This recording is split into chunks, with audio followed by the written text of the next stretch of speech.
Bonjour. Aujourd'hui, c'est un autre jour. Donc, actuellement, je me trouve dans ma plantation. Je suis revenu dans la plantation. Et bientôt, les pluies vont reprendre. Donc, je suis venu là pour les travaux. Et aujourd'hui, dans cette vidéo, je voudrais partager avec vous quelques idées sur peut-être les causes de la faiblesse de l'armée de la RDC. Je ne sais pas si on peut parler de faiblesse ou de la protection des civils. Mais je voudrais que vous puissiez bien suivre cette vidéo avant qu'on ne revienne après. On se retrouve juste après cette vidéo. Welcome, Dream Hub Disciplinary Camp. Yes, we are not giving you a choice. You will become someone in life after this camp, whether you like it or not. Those of you that quit school after this camp immediately, you will return to school, you will fight for your future, and become someone. We are not scared of you yet.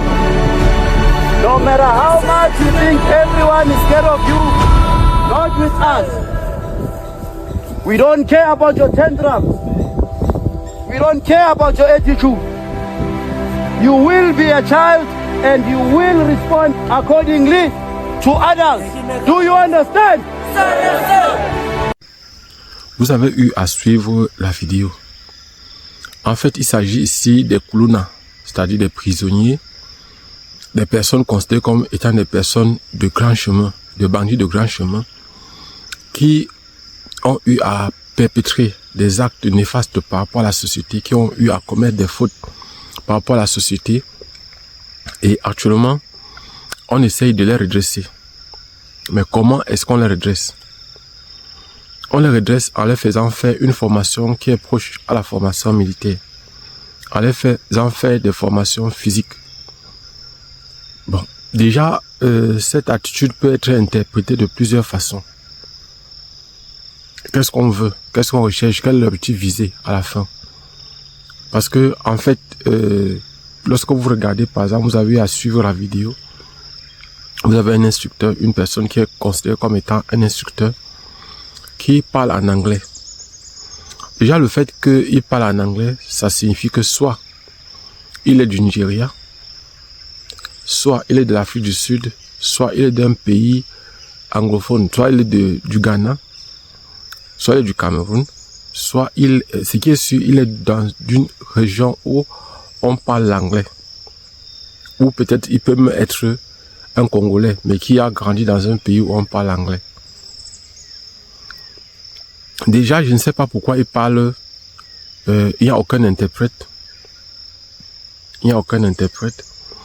Et il parle en anglais aux prisonniers. Cela suppose que les prisonniers comprennent l'anglais. Cela suppose que ceux qui sont là, qui sont en train de se former, comprennent la langue dans laquelle il est en train de parler. Sinon, ça sera comme un dialogue de sourds. C'est-à-dire une personne parle, mais l'autre ne comprend pas. L'autre entend, mais elle ne comprend rien. Donc, déjà, ça, c'est une des premières choses que moi, j'ai eu à remarquer, que chaque fois, lorsqu'on parle des Kuluna, c'est cet instructeur, c'est cette personne-là qui se présente. Même lorsqu'on parlait de la condamnation à mort des Kuluna, cette personne était toujours là, c'est cette personne qui reliait, qui essayait de causer avec les familles, donc cette personne qui était chargée de la formation presque militaire des Kuluna, c'est-à-dire ces bandits de grand chemin, de ces personnes considérées comme étant des personnes qui ont offensé la société avec une agressivité qui hors pair, hors norme. Donc, on essaie d'analyser, on essaie de comprendre, parce que déjà, si c'est que ces personnes-là, on va faire des hypothèses. Si cette personne-là, ces personnes-là sont en train de subir une formation militaire, on va analyser et comprendre un peu les issues de ça. Et comprendre même pourquoi est-ce qu'on a réinstauré la peine de mort en RDC. Parce que vous savez, la peine de mort avait été suspendue en 2003 par Joseph Kabila, par le président Joseph Kabila. Et ça a été restauré par le président Tshisekedi en 2024. Mais j'ai d'abord fait une vidéo où je parlais toujours de cette peine de mort en République démocratique du Congo. Pourquoi déjà Joseph Kabila avait suspendu la peine de mort? Et pourquoi est-ce que, parce que son père, il ne faut pas oublier que son père, qui est Laurent Désiré Kabila, qui est arrivé au pouvoir en 1997, ayant eu à enlever l'ancien président, a fait des choix, l'ancien président Mobutu Sese Seko, soutenu par l'Ouganda et le Rwanda. Lui n'avait pas aboli la peine de mort parce que lui il est resté de 1997 à 2001. Et c'est en 2001, après son assassinat, que son fils va prendre le pouvoir. Après l'assassinat de Laurent Désiré Kabila, son fils le pouvoir en République démocratique du Congo. Et son fils en 2003 va absolument refuser d'appliquer la peine de mort, va abolir la peine de mort en République démocratique du Congo. Mais qu'est-ce qui a fait qu'il abolisse d'abord? Qu'est-ce qui a motivé l'abolition de cette peine de mort? Qu'est-ce qui a motivé la réinstauration de la peine de mort par le président Félix Tshisekedi? Déjà, dans un premier temps, nous allons voir que, en fait, la résurgence des groupes terroristes, parce que, en fait, déjà, Joseph Kabila peut-être avait réussi à faire en sorte que, donc déjà, son père avait commencé et lui avait créé un très grand sentiment patriotique au niveau de la RDC. Déjà qu'il avait, avec ses amis, au départ, rwandais et ougandais, qu'il avait aidé à accéder au pouvoir, il avait renié ces gens-là. Ces gens qui occupaient des très hauts postes au départ dans son administration, de l'administration congolaise. Et il les a reniés. Il a créé autour de lui un sentiment anti-étranger, un très grand sentiment anti-rwandais, anti-ougandais. Ce qui a repoussé vers lui, ce qui a attiré vers lui le sentiment et la sympathie de beaucoup de Congolais. Il est même allé jusqu'à vouloir nier le fait que certains Rwandais, certains Tutsis, se trouvant au niveau et Hutus, se trouvant au niveau de la RDC, à l'est de la RDC, soient des Congolais. Vous devez savoir une chose, c'est que les Tutsis et les Hutus sont partagés entre 4 et 5 pays. Il y a on va citer par exemple ici le Congo démocratique où il y a les Tutsis et les Hutus, il y a le Rwanda où il y a les Tutsis et les Hutus, il y a le Ouganda où il y a les Tutsis et les Hutus, il y a le Burundi où il y a les Tutsis et les Hutus, il y a la Namibie où il y a les Tutsis et les Hutus. Et vous devez savoir que c'est un peuple qui parle exactement le même dialecte, c'est-à-dire la même langue, le même dialecte. Donc ça, il ne faut pas oublier ça. Et que ce sont des peuples qui ont été simplement divisés par la colonisation allemande et belge. Ce sont eux qui ont été séparés. Je vous ai dit dans une précédente vidéo que les Tutsis, c'était simplement des personnes qui étaient supposées avoir un peu plus de moyens que les Hutus. Parce que ces Tutsis étaient des éleveurs et on pouvait facilement quitter la classe, et les Hutus étaient des agriculteurs, et on pouvait facilement quitter de Hutu à Tutsi ou de Tutsi à Hutu en fonction du fait qu'on devienne riche ou qu'on devienne pauvre. Donc, nous sommes en train d'analyser, on essaie de comprendre les raisons pour lesquelles le président Tshisekedi a réinstauré la peine capitale ou la peine de mort. Arrivé au pouvoir par les élections, je crois, de 2018, si je me trompe, pouvoir, le président Félix Tshisekedi commence à gouverner. Et le programme qui permettait à ces prisonniers de réintégrer la société sans problème a été réinstauré. Et donc on continue avec les Kuluna qui existaient depuis des années. On continue à faire en sorte qu'il y ait par exemple une formation conforme ces prisonniers. et qu'on les fasse se réintégrer dans la société. Ça marchait bien. Mais un matin, et même le ministre de la Justice, Constant Mutamba, qui est devenu aujourd'hui une personne qui se contredit tous les temps parce que au départ, il soutenait ce projet de réintégration, réinsertion et humanisation des prisonniers et qu'il disait que c'était un franc succès pour le président Tshisekedi de faire en sorte que les prisonniers réintègrent la société. Mais d'où vient-il qu'à un moment donné, il a fait un revirement à 180 degrés en niant ce qu'ils ont d'abord fait. C'est-à-dire en disant par exemple que il n'est plus pour ce projet-là. Déjà, il faut comprendre que la résurgence des conflits à l'est du Congo, cela peut justifier. Et vous voyez le fait que par exemple, ces jeunes-là, qu'on leur parle en anglais, cela peut supposer que c'était des Rwandais ou des Ougandais. Il précise bien le fait que l'instructeur parle en anglais à ces jeunes prisonniers. Cela peut supposer que c'était des Rwandais ou des Ougandais ou encore des personnes qui comprenaient l'anglais. Parce que vous devez savoir que dès la montée du haut pouvoir du président Paul Kagame, inscrit son pays au Commonwealth. C'est-à-dire, il change la langue nationale du français pour l'anglais. Et ça fait qu'aujourd'hui, au Rwanda, c'est l'anglais qui est la première langue. Ça fait que lorsqu'on comprend, lorsqu'on écoute l'instructeur qui forme ces jeunes au niveau de la RDC, qui est chargé de former, de donner une formation physique, une formation qui travaille le mental, qui travaille la volonté des personnes. Parce que vous savez, pendant la formation militaire, chaque chose a sa place, chaque chose a son. Donc, l'endurance, le fait de former une personne dans l'endurance, elle lui permet de supporter parfois les difficultés qu'elle peut avoir dans la vie. Pour comprendre aussi que les choses ne sont pas faciles, mais c'est possible. Que rien n'est facile, mais que tout est possible. Et rien que le fait qu'il parle anglais peut supposer que, donc, il parle anglais avec ces jeunes-là, ça peut supposer que ces jeunes-là sont soit des Rwandais. Parce que je crois que si c'était, par exemple, si ces jeunes-là étaient des Congolais, soit l'instructeur devait leur parler en français, soit l'instructeur devait leur parler en Lingala, ou encore en Swahili, ou bien encore dans une langue locale.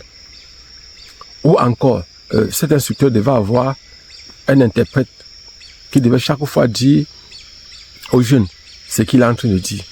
Mais rien de tout ça. Vous voyez par exemple, et c'est donc la raison pour laquelle j'avais fait une vidéo, attirer l'attention des personnes que la plupart des jeunes Kuluna qui sont assassinés, qui sont tués avec cette réinstauration, c'est-à-dire les personnes qui étaient visées par la peine de mort, particulièrement en RDC, devraient être certainement des Rwandais.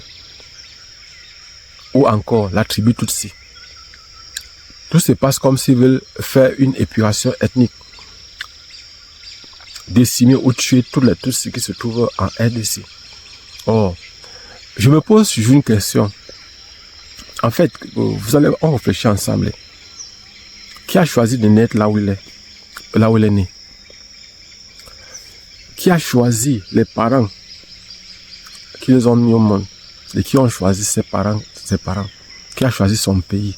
Qui a choisi même le lieu où il devait naître? Nous subissons tous.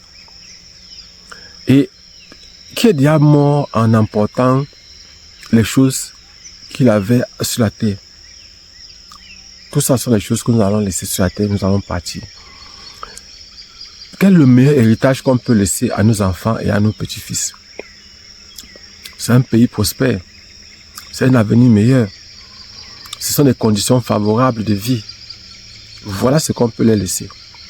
Et je crois que ces personnes qui ont tendance à vouloir, peut-être ces personnes qui manquent d'idées, qui manquent par exemple la possibilité, qui n'ont pas la possibilité d'aider les autres, d'aider leur pays à évoluer, d'aider leur pays à avancer, prennent toujours les raccourcis. Ils sont incapables de convaincre. Ils sont incapables de faire des choses qui vont permettre à ce que les populations les aiment, d'avoir la sympathie véritable des populations.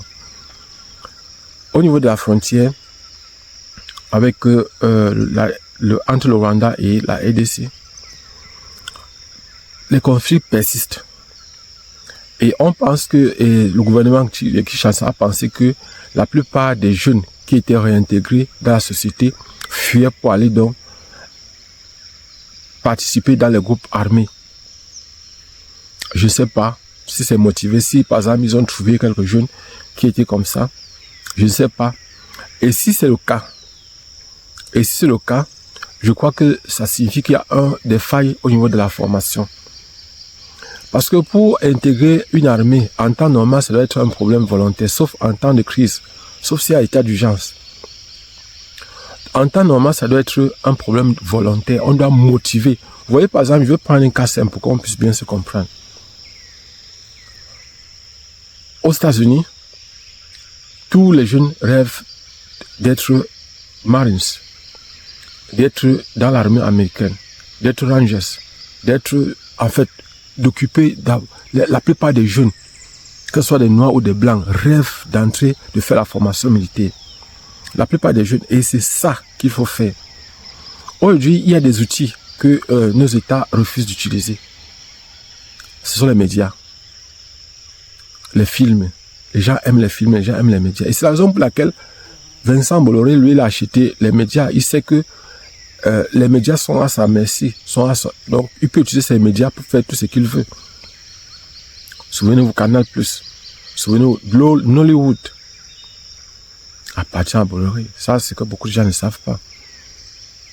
Donc, en fait, on était dans la première hypothèse en supposant que, par exemple, ce monsieur-là soit un étranger. Et que ces jeunes-là soient soupçonnés d'être des Kuluna. Donc, s'ils sont des Kuluna et que ces jeunes-là, pas soupçonnés, mais ces jeunes-là, s'ils sont déjà en prison, ça veut dire qu'ils ont été reconnus coupables. Et lorsque vous voyez même comment les procès se passent, le ministre influence, intimide les avocats, intimide tout le monde pour que la défense ne soit pas bien faite. Et lorsque vous suivez même, quand vous avez eu à suivre, par exemple, ce genre de procès, le ministre lui-même qui est avocat, le ministre de la Justice qui est avocat, il ne sait pas s'il trouve normal de contraindre ses collègues avocats. Parce que lui, aujourd'hui, il occupe un poste politique. Il n'a aucun mérite. Peut-être il n'est pas là parce que peut-être il mérite mieux que les autres. Non. C'est un poste politique. Le poste de ministre est un poste purement politique. C'est pas un poste technique.